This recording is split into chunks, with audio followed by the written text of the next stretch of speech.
we're going to make it a great deal. Otherwise, we'll just go back and finish it off militarily. But this would go faster. It's probably better on a humane standpoint. There's something nice about it also. You know, save a lot of lives. Whether it's the other side or not, you save a lot of lives.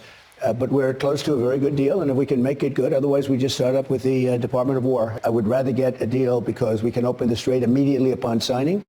President Trump reportedly sending Iran a revised peace framework with tougher terms as he reaffirms this deal will ultimately save lives. Our next guest, born and raised in Iran, who fled with her family to the U.S. during the 1979 revolution, Dr. Nazi Moynihan, joins us now. So great to have you this morning. Thank you for joining us. So the Trump administration is faced with something of a kind of a victim of their own success, and that it's kind of hard to tell at the moment who to even negotiate with in Iran. Well, thank you. Good morning to everyone. Thanks for having me. It is hard to see and figure out who's in charge in Iran, but my hunch is that the IRGC has been increasingly in charge in Iran, whether Mojtaba Khamenei has been in power for the past 3 months or not.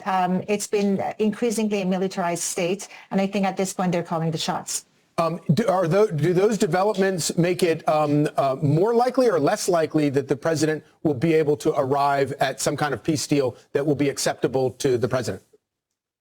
I think in this scenario, I think the president is in charge. You know, he has kept the same posture throughout the entire ordeal with Iran, which is you don't have the cards. We will try to hurt you economically, militarily. Your navy's at the bottom of the sea. Those are all facts. You know, we have huge leverage on Iran. There is no reason for us to rush into a deal, let alone a semi-okay deal, maybe a JCPOA 2.0. That's not desirable. I think what he's doing, he's signaling strategic ambivalence or calculated aloofness, whatever it is. You take your time. We're in a position of strength. Come back to us when you're ready. Obviously, and, you know, all dictators around the world calculate this in dealing with American presidents, but you do have domestic politics. This is not a terribly popular war. It may be a necessary one, but it's not terribly popular. Obviously, people don't like to see gas prices go up. It is an election year. But do you feel like the pressure there's still more pressure on the IRCG to come up with something than there is for the president to come up with something? Absolutely. Iran is under extreme pressure. I mean, there is not a match of firepower between the United States, Israel, and Iran. The economies are not matching. You know, the institutions that we have are non-existent in Iran. It's basically a mafia state in charge of the Strait of Hormuz. So I'm not worried about the political landscape in this country. I think the president, he's taking his time, but he's also aware that the midterms are around the corner. But he's betting on the fact that the Americans are willing to suffer a bit of more expensive oil prices for a longer, better deal.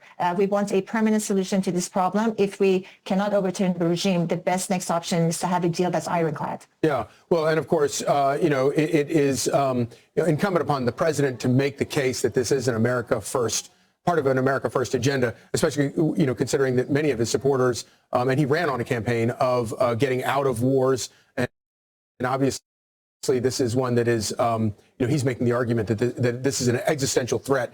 I want to ask you about, I know that you and your family fled Iran in '79, but I'm sure you still have extended family there, and you still know people who live there. And living under Iran, the Iranian dictatorship is a terrible thing under any circumstances. But I would imagine that it's probably gotten even worse over the past 6 months. What do you hear from the people you know back home? Thanks for asking that question. It's always good to bring the Iranian people in as part of the calculus of what's happening in the Gulf. We shouldn't forget ever that they gave their lives, between 30 to 40,000 people, for wanting the same things we take here in this country for granted. So Iranians are suffering, but, you know, strangely enough, and it's something that probably none of us can relate to, they are happier being bombed for the hope of living under a democratic Iran than for the pressure from U.S. and Israel to stop and having to endure 47 more years of this regime. This is a mafia state that in its core wants to replace and replant the Western civilization with the global Islamic caliphate. We should not forget that. I don't mean to sound like a warmonger or a hawk.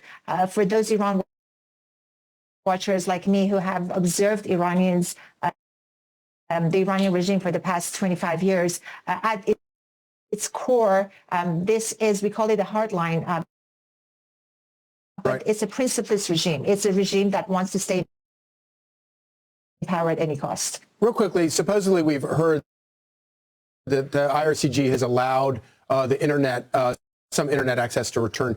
Those people that you talked to back home, have you had any actual communication with them in the past couple of weeks? I've had, but it's very much, it comes and goes. The internet is not fully on, unfortunately, for the Iranian people. Of course, since the massacres began, the Iranian elite have been able to use the internet with no problem. There's not much they can say. They know that the regime is observing them and probably listening on their calls. But also from the people who have left Iran to the other countries in order to be able to take a flight out from Armenia or from Turkey, anywhere else, they're saying the economy is really in bad shape. Joblessness is terrible.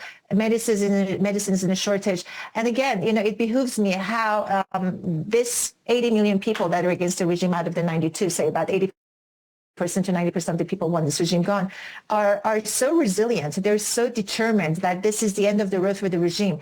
And they're hoping for this thing to have a great outcome.